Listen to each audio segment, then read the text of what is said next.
Albert Einstein said, "Look deep into the nature and then you will understand everything better."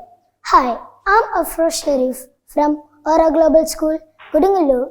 I would like to give a speech about nature.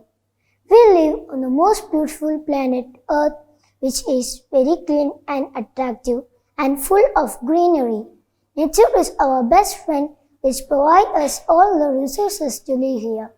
It gives us water to drink, pure air to breathe, food to eat, land to stay, animals and plants for our other uses. We can stay on Earth only if our nature allows. So save nature. If you truly love nature, you will find beauty everywhere. Thank you and have a nice day.